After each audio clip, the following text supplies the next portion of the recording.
Shalom buat kita semua.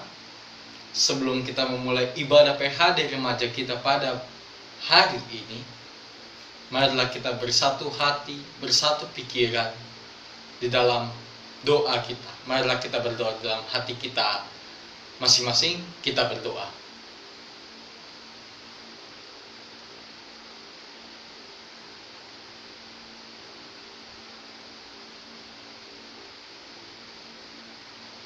Amin.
Di dalam nama Allah Bapa dan Tuhan kita Yesus Kristus dan persekutuan Roh Kudus, kita memulai ibadah kita.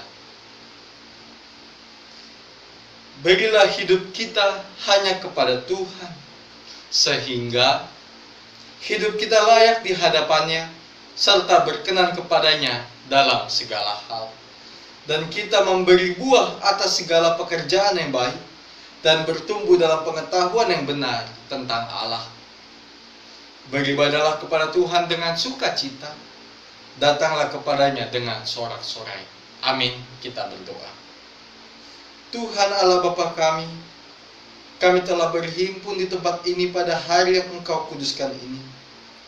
Bukalah telinga dan hati kami, supaya kami dengan sukacita mendengarkan firman-Mu yang kudus, dan agar kami memelihara dan menghayati di dalam hati kami, serta penuh pengharapan berdoa kepadamu. Ajarlah kami menghitung hari-hari kami sedemikian, sehingga kami beroleh hati yang bijaksana. Terimalah kami ke dalam hidup yang kekal, di mana kami akan memuji Engkau. Di dalam Anak-Mu Yesus Kristus Tuhan kami. Amin.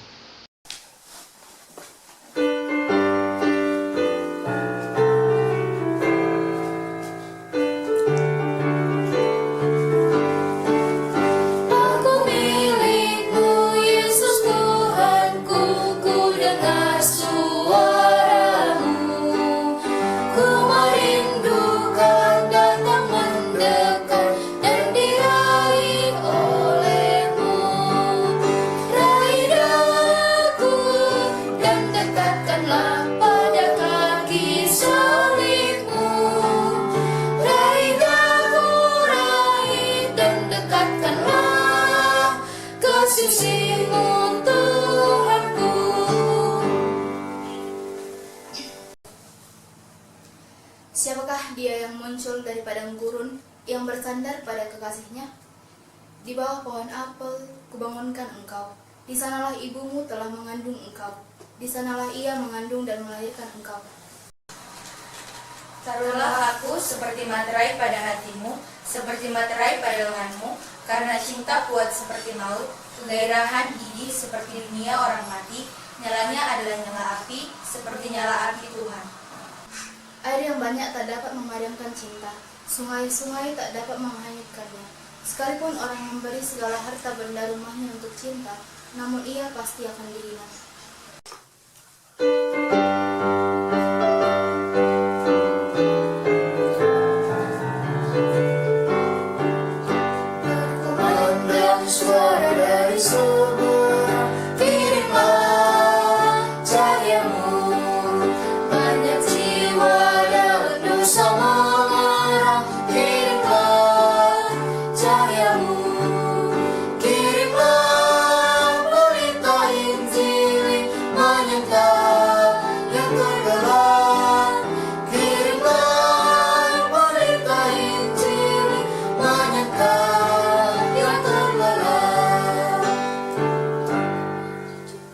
kita berdoa. Agar Bapa yang baik, terima kasih atas waktu yang Kau berikan kepada kami. Dalam segala berkat yang Kau berikan, agar kami dalam keadaan sehat dapat melaksanakan ibadah pada malam ini. Sebentar lagi kami akan mendengarkan sebagian dari firman-Mu. Mohon berkatilah ya Bapa, agar firman tersebut dapat kami renungkan pada nantinya dan dapat menjadi terang dalam setiap langkah hidup kami.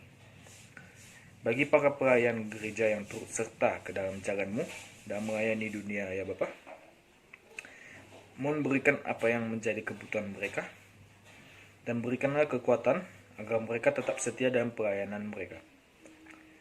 Bagi para pemimpin dan pemerintahan di negara ini, berikanlah kesehatan dan kekuatan serta ketabahan agar dapat memimpin negara ini dan juga melaksanakan apa yang menjadi tugas mereka ya Bapa. Bagi orang tua kami yang berbanting tulang dalam mencari nafkah untuk kami, mohon berikanlah mereka kekuatan dan ketabahan serta juga kesehatan agar mereka dapat menafkahi kami, anak-anaknya. Bapa, dalam masa pandemi yang sedang berlangsung hingga pada saat ini, mohon berikanlah kami kekuatan dan ketabahan bagi semua kami yang menghadapi. Kami dapat menghadapinya dan baik, dan semoga pandemi ini dapat berakhir dengan secepatnya ya Tuhan. Banyak dosa dan kesalahan yang telah kami perbuat dalam sepanjang hidup kami, mohon ampunilah ya Bapa, agar kami masih tetap layak mendapat berkat dari-Mu Tuhan ya Bapa. Inilah doa yang kami sampaikan kepadamu dari perantaraan nama anak-Mu Tuhan Yesus Kristus. Kami berdoa dan mengucap syukur. Amin.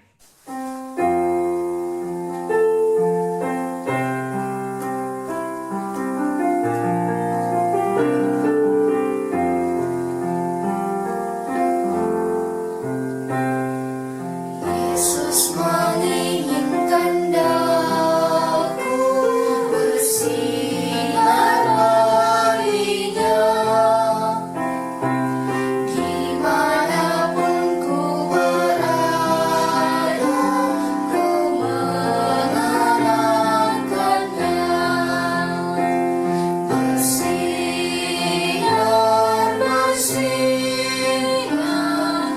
itulah kehendak Yesus. Bersinar, bersinar, aku bersinar terus. Sebelum kita mendengarkan sebagian dari firman Tuhan, marilah kita satukan hati dan pikiran kita berdoa. Ya Tuhan Allah Bapa kami yang bertata di dalam tinggi di dalam kerajaan sorga, terima kasih atas kebaikan, kemurahan yang terjadi dalam kehidupan kami, di mana pada saat itu Tuhan memperkenankan kami untuk memuji dan mendengarkan sebagian dari firman. Kiranya Tuhan memberkati firman pada hari ini yang akan menyapa kami semua. Kiranya firman menjadi rema dan menjadi kekuatan dalam kami menjalankan kehidupan kami hari lepas hari. Ya Tuhan, di atas segalanya itu hapuskanlah segala dosa dan pelanggaran kami, supaya kami layak menjadi anak-anak-Mu. Di dalam Tuhan Yesus Kristus kami berdoa dan mengucap syukur. Amin. Shalom buat kita semua. Nats perenungan kita pada hari ini menyapa kita dalam kitab Kisah Para Rasul 5 ayat pertama sampai ayat yang ke-11. Kisah Para Rasul 5 ayat 1 sampai ayat yang ke-11, saya akan bacakannya untuk kita semua. Ada seorang lain yang bernama Ananias. Ia beserta istrinya Safira menjual sebidang tanah. Dengan setahu istrinya, ia menahan sebagian dari hasil penjualan itu dan sebagian lain dibawa dan diletakkan di depan kaki rasul-rasul. Tetapi Petrus berkata, Ananias, mengapa hatimu dikuasai iblis sehingga engkau mendustai Roh Kudus dan menahan sebagian dari hasil penjualan tanah itu? Selama tanah itu tidak dijual, bukankah itu tetap kepunyaanmu? Dan setelah dijual, Bukankah hasilnya itu tetap dalam kuasamu? Mengapa engkau merencanakan perbuatan itu dalam hatimu? Engkau bukan mendustai manusia, tetapi mendustai Allah. Ketika mendengar perkataan itu, rebahlah Ananias, dan putuslah nyawanya. Maka sangat ketakutan semua orang yang mendengar hal itu. Lalu datanglah beberapa orang muda, mereka mengapani mayat itu, mengusungkannya keluar dan pergi menguburnya. Kira-kira 3 jam kemudian, masuklah istri Ananias. Tetapi ia tidak tahu apa yang telah terjadi. Kata Petrus kepadanya, "Katakanlah kepadaku, dengan harga sekian kah tanah itu kamu jual?" Jawab perempuan itu, "Betul sekian." Kata Petrus, "Mengapa kamu berdua bersepakat untuk mencobai roh Tuhan? Lihatlah, orang-orang yang baru mengubur suamimu berdiri di depan pintu, dan mereka akan mengusung engkau juga keluar." Lalu rebahlah perempuan itu seketika itu juga di depan kaki Petrus, dan putuslah nyawanya. Ketika orang-orang muda itu masuk, mereka mendapati dia sudah mati. Lalu mereka mengusungnya keluar dan menguburnya di samping suaminya.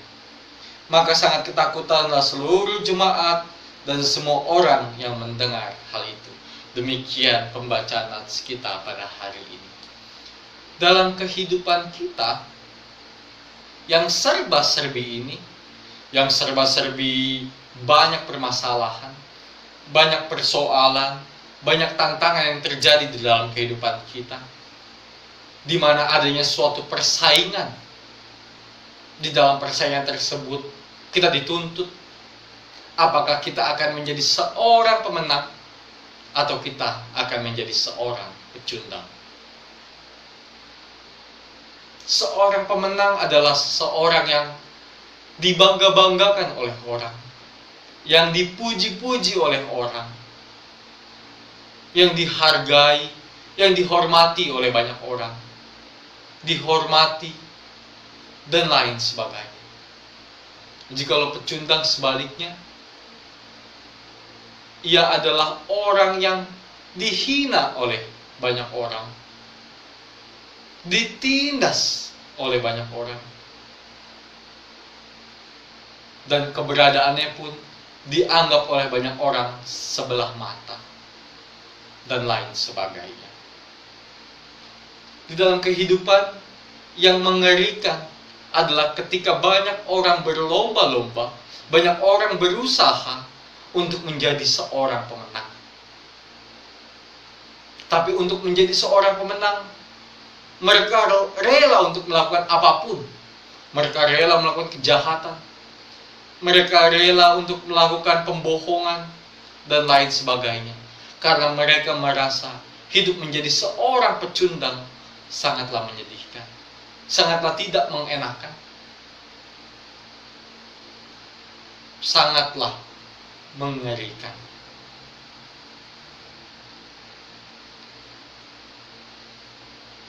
Tapi sebenarnya yang menjadi pertanyaan reflektif untuk kita semua, siapakah yang menentukan bahwa orang tersebut adalah seorang pemenang?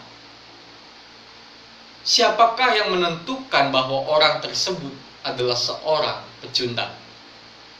Dengan jelas dan dengan tegas saya menjawab, itu adalah manusia. Lalu lebih jauh lagi, siapakah yang membuat perlombaan di dalam kehidupan itu? Dengan jelas dan dengan tegas juga saya katakan itu adalah manusia. Pertanyaan yang paling mendasar lagi, siapakah itu manusia?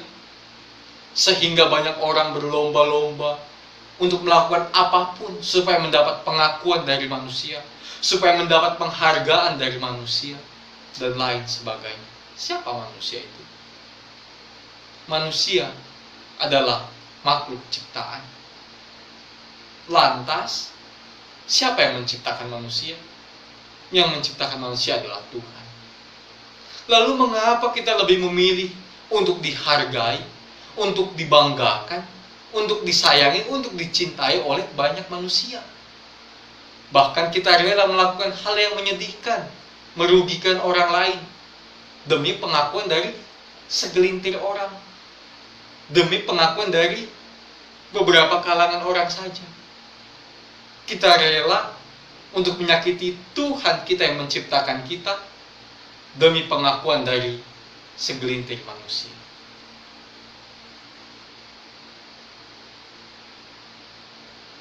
Jikalau kita melihat nats kita pada hari ini, konteks kehidupan orang yang pada saat nats pembacaan kita ini adalah segala sesuatu yang mereka miliki, segala sesuatu yang mereka punya adalah milik bersama.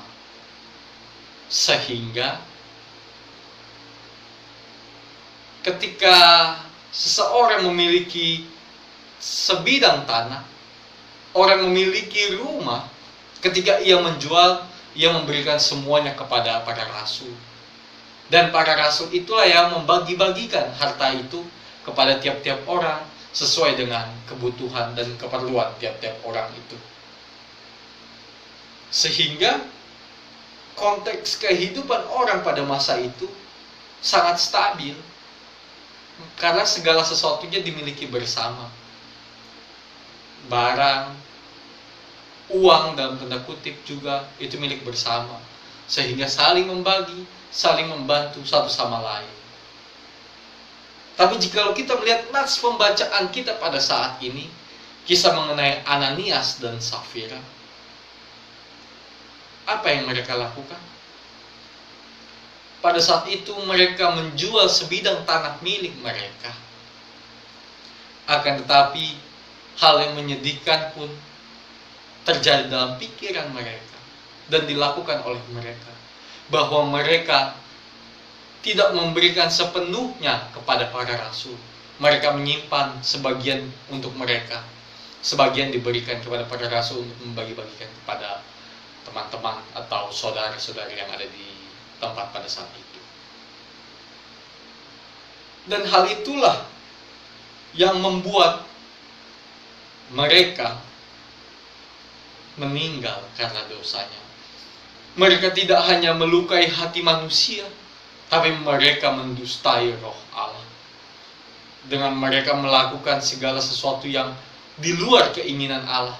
Mereka mengikuti kehendak daging mereka. Mereka lebih memilih untuk mengikuti kehendak duniawi yang membuat mereka mendapat kematian, daripada mengikut kehendak Tuhan yang memberikan mereka kepada jalan kehidupan. Lantas bagaimana dengan kita? Apakah kita sama seperti Ananias dan Safira, yang adalah orang yang egois, orang yang mementingkan kepentingan diri sendiri dan lain sebagainya, supaya mendapat penghargaan dari orang, supaya mendapat pengakuan dari orang? Apakah kita hidup di dalam kemunafikan? Lebih jauh lagi, apakah kita hidup di dalam suatu kebohongan? Jikalau kita berbicara mengenai konsep kebohongan, misalnya ketika kita berbohong kepada teman kita, berbohong kepada saudara kita, kepada sahabat kita, bahkan kepada orang tua kita, kita memiliki pikiran, kalau tidak tahu, nggak apa-apa lah itu. Nggak jadi masalahnya itu. Orang sudah terjadi. Tapi Tuhan tahu apa yang kita lakukan di dunia ini.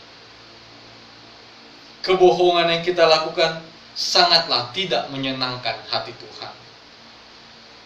Kebohongan yang kita lakukan sangatlah tidak menyenangkan hati Tuhan. Lalu muncullah suatu pertanyaan.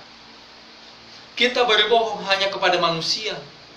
Lantas, mengapa itu mengecewakan hati Tuhan?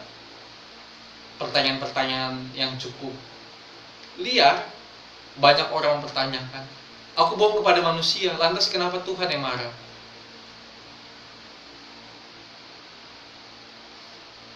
Dalam hal ini kita dapat melihat Kita semua orang HKBP, kita dapat melihat dalam suatu konfesi HKBP atau buku pengakuan iman HKBP mengenai pasal yang keempat membahas tentang masyarakat.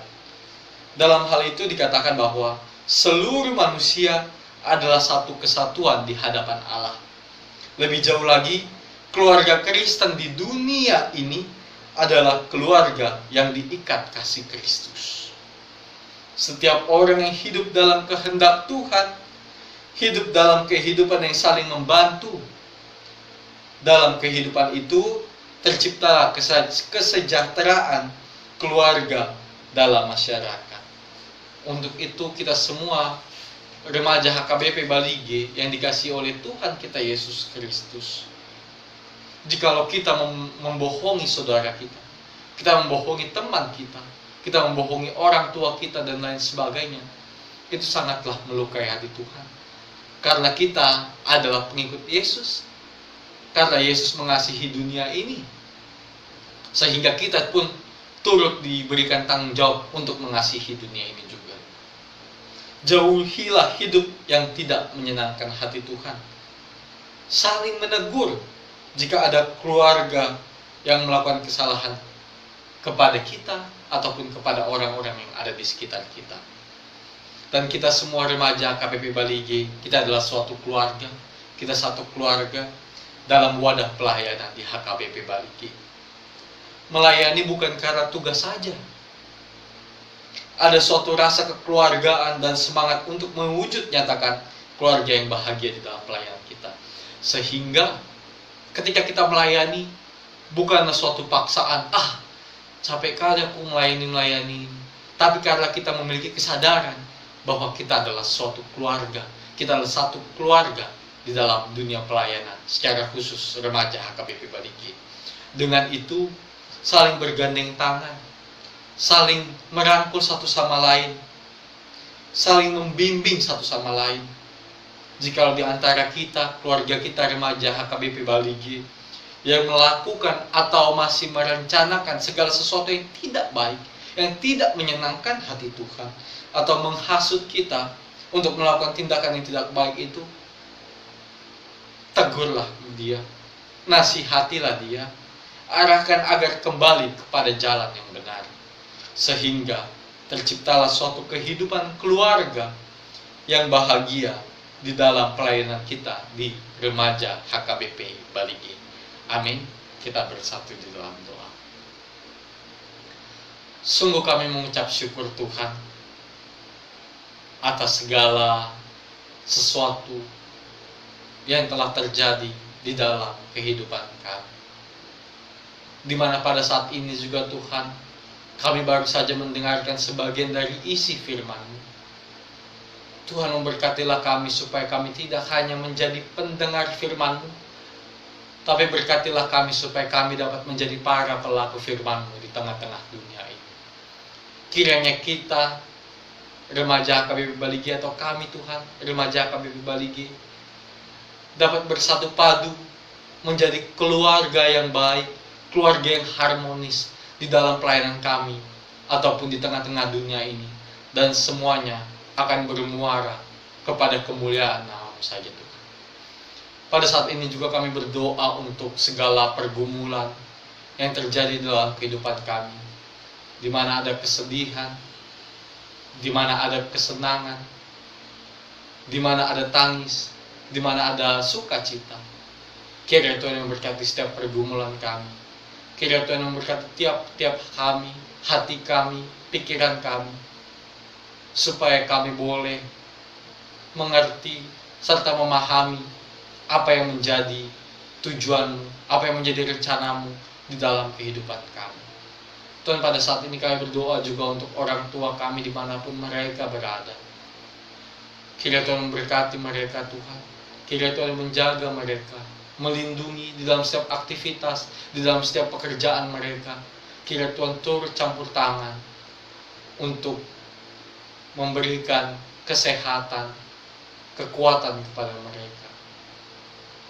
Dan pada saat ini juga kami berdoa untuk kami juga Tuhan yang baru saja mengikuti ujian dan juga sedang menunggu hasilnya Tuhan. Kiranya Tuhan memberkati, semoga kami mendapatkan hasil yang terbaik, yang sesuai dan seturut kehendak-Mu. Ya Tuhan, awal dan akhir adalah milik-Mu, kami serahkan ke dalam tangan pengasihan-Mu. Di atas segalanya itu Tuhan, terlebih dahulu Tuhan menghapuskan segala dosa dan pelanggaran kami, supaya kami layak menjadi anak-anak-Mu. Di dalam Tuhan Yesus Kristus kami berdoa dan mengucap syukur. Amin.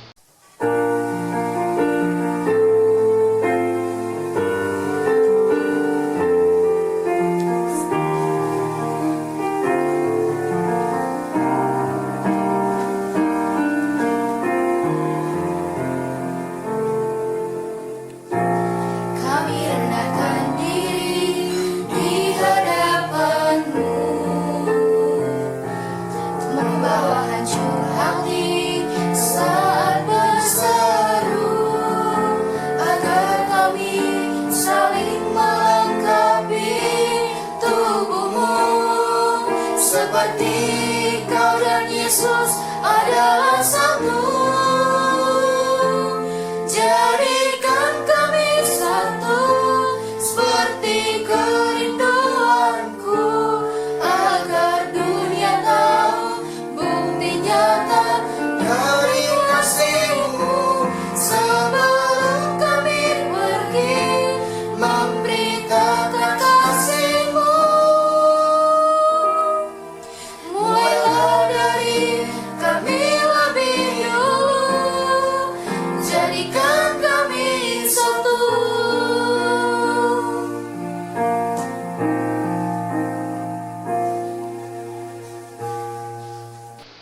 Jauhkanlah kami dari sifat-sifat yang buruk, tetapi anugerahkanlah kami dengan sikap yang baru, agar perilaku kami suci sebagai pertanda bahwa kami telah mensyukuri kehidupan yang Engkau beri. Ya Tuhan, beri kami kekuatan agar kami disanggupkan melakukan hal yang Tuhan perintahkan. Pertanda kami telah menjadi anak-Mu yang menjadi pewaris hidup yang kekal. Yang tidak dapat diberikan dunia ini, Engkau limpahkan kepada kami. Oleh karena itu, kami menyerahkan kepadamu tubuh, jiwa, dan roh, dan segala yang ada pada kami, agar Tuhan melayakkan kami menerima kerajaan-Mu di sorga. Ya Tuhan, tetapkanlah berita Injil itu di dalam hati kami, agar kami selalu dikuatkan selama berada di dunia ini. Kita akan mengakhiri ibadah kita. Dengan itu, marilah kita menutup ibadah ini dengan bersama-sama mengucapkan doa Bapa kami. Bapa kami yang ada di sorga, dikuduskanlah nama-Mu, datanglah kerajaan-Mu, jadilah kehendak-Mu di bumi seperti di sorga. Berikanlah kami pada hari ini makanan kami yang secukupnya, dan ampunilah kami akan kesalahan kami, seperti kami juga telah mengampuni orang yang bersalah kepada kami. Dan janganlah membawa kami ke dalam pencobaan, tetapi lepaskanlah kami daripada yang jahat. Karena Engkau yang punya kerajaan, dan kekuasaan, dan kemuliaan sampai selama-lamanya. Amin. Mari kita bersama-sama bernyanyi lagu Bapa Terima Kasih.